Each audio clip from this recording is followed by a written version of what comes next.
در آغاز هفته نو به همه شما دوستان مهربان درود میفرستم از استودیوی مرکزی رادیو آزادی. سرخط رویدادهاست منظورتون چون همیشه در همین ساعت. امروز 13 فوریه از آن میگوییم رهبر برخی توجیک دقیق نمیدانسته است که لیمیت تا کی دوام میکند. تاجیکستان به بریتانیا صدها مهاجر فرستاده است تحت تحریم قرار گرفتن معشوقه پوتین و وجود دیدفشینه در قسم‌های نظامی ختلان. یوگنی پریگوژن رهبر زرخریدان روسی معروف با نام گروه واگنر میگوید نیروهای زیر فرمانش دهه استراتژی کراسناهور واقع در کنار شهر بخموتی ولایت دونتسک را اشغال کردند. نیروهای روسیه چند ماه این جانب تلاش دارند بخموت را که شهر کلیدی و رمزی مقاومت اوکراینی ها با تجاوز روسیه به شمار میرود تحت تصرف قرار دهند. الکسی دانیلوف دبیر شورای امنیتی ملی اوکراین ابراز داشته است که روسیه عملیات هجومی گسترده به موقعهای اوکراین را آغاز نمود ولی با مقاومت شدیدی سربازان اوکراینی مواجه شده است. در همین حال برنامه سیور ریالی بخش روسی رادیو آزادی از نقل رسانه‌های مستقل نوشته است که به اصطلاح معشوقه پوتین و مادر فرزند غیر شرعی او سویتلانا کریوانوگیخ مورد تحریم بریتانیا قرار گرفته است. رسانه با نام پروژه تاکید می‌کند که خانم کریوانوگیخ یکی از سهامان بانک روسیه میباشد.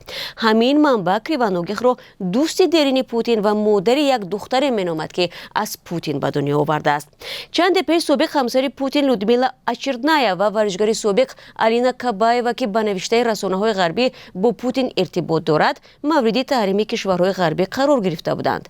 حکومت بریتانیا میگوید افراد تحریم شده بر عوض ثروت و وظیفه‌های بلند به پوتین در توسعه نفوذش کمک کردند.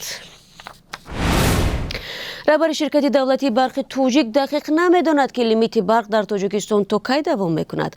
محمد عمر اسوزاده رئیس این نهاد روز 13 فوریه در نشست خبری در دوشنبه گفت این مسئله به وضع باد و هوا و حجم باران و ذخیره شدن آب بستگی دارد.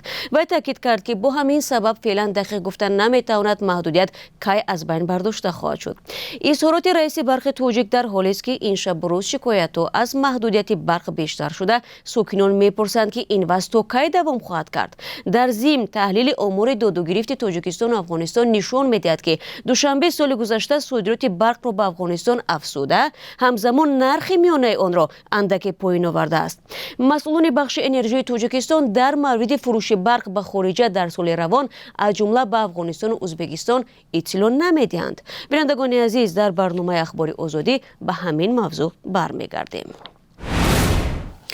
در یک سال اخیر در قسم‌های نظامی ولایت ختلان 4 مورد مهترسالاری یا دیدفشین ثبت شده است. نوروز طاهرزاده داستان حربی ولایت ختلان میگوید نسبت این حالت‌ها پرونده جنایی باز شده افرادی که در دیدفشین دست داشتند جزا گرفتند. طاهرزاده مهترسالاری را یک داغ قوه‌های مسلح نام برده ادعا کرد که این حالت 60% کاهش یافته است. بدرفتاری در ارتش تاجیکستان حرفی نو نیست و همه ساله خبرها از زورگویی یا دیدفشین رسانه‌ای می‌شود. بدرفتاری با سربازان که در بعضی حالت به معیوب یا مرگ جوانان در قسم‌های حربی می‌انجامد به گفته آگاهان یکی از سبب‌های اصلی سرکشی اکثر نمایندگان نسل نو از خدمت در ارتش شده است. حامیان حقوق سربازان میگویند در یک سال از 10 تا 15 پرونده جدی را به مثل به خودکشی رساندن و کشتار سربازان می‌سنجند. سال گذشته 383 شهروندان تاجیکستان برای کار به بریتانیا کبیر فرستاده شده است. مسئولین وزارت مهنت، مهاجرت و شغل اهالی امروز با ذکر این معلومات گفتند کارگران تاجیک در اساس 2 آزمون و از طرف شرکت بریتانی پرو فورس انتخاب شدند. به گفته مقامات این نهاد کارگران تاجیک برای 6 ماه به بریتانیا فرستاده میشوند و آنها اساساً در بخش کشاورزی کار میکنند. به قول منبع ماه ینور گروه نوبتی کارگران تاجیک از صحبت گذشتند و قرار است ماه مارت یا اول اپریل امسال به بریتانیا فرستاده شوند. پیشتر سفارت بریتانیا در تاجیکستان از افزایش حالت‌های قلابی برای دعوت به کار در این کشور خبر داده بود.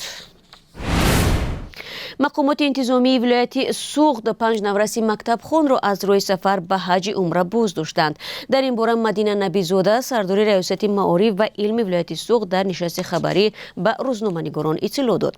به قول منصبدار نورسان خوانندگان صنف‌های دوم و دهم مکتب‌های شهری استرافشان بودند که می‌خواستند همراه والدان برای ادای مراسم حج عمره بروند. آنها را هنگام عبور سرحد دولتی برگردانیدند. در تاجیکستان طبق قانون رفتن نورسان تا 18 ساله به масҷид ва сафари одамони то 40 сола ба ҳаҷи фарзия манъ карда шудааст. ба саволи он ки аз рӯи кадом меъёр ин наврасон аз сафар боздошта шуданд, масъули идораи маориф гуфт онҳо дар вақти дарс бе иҷозати мактаб ба сафар баромаданд. абдурашид дӯстум, раҳбари ҷунбиши миллии Афғонистон ва собиқ муовини аввали раиси ҷумҳурии он кишвар аз Тоҷикистон ва Узбекистон хостааст ки чархболҳои ҳукумати пешинро дар ихтиёри ҷабҳаи муқовимати миллӣ қарор диҳанд, то аз онҳо дар вилоятҳои гуногуни Афғонистон истифода шаванд. ҷониби Тоҷикистон ва Узбекистон ба ин изҳорот ҳанӯз вокуниш нишон надоданд. моҳи гузашта ҳукумати Толибон ҳам аз Узбекистон ва ҳамин гуна аз Тоҷикистон талаб карда буд ки 40 чархболро баргардонанд. дӯстони азиз, ҳоло барои шумо оиди қурбиязори хориҷӣ дар Тоҷикистон иттилоъ медиҳам. имрӯз 13 феврал Бонки Миллӣ 1000 рубли русиро бо нархи расо 142 сомонӣ пешниҳод мекунад. қимати $1 10 сомониву 39 дирам ва 1 евро 11 сомониву 11 дирам аст. бинандагони меҳрубон, ташаккур ки то ин лаҳзаи барнома моро ҳамроҳӣ кардед. баъди 4 соат ахбори озодӣ дорем ва ман дигар бора бо ҷамъи ҳамкоронам дар хидмати шумо азизон қарор мегирам. рӯзи хуб дошта бошед.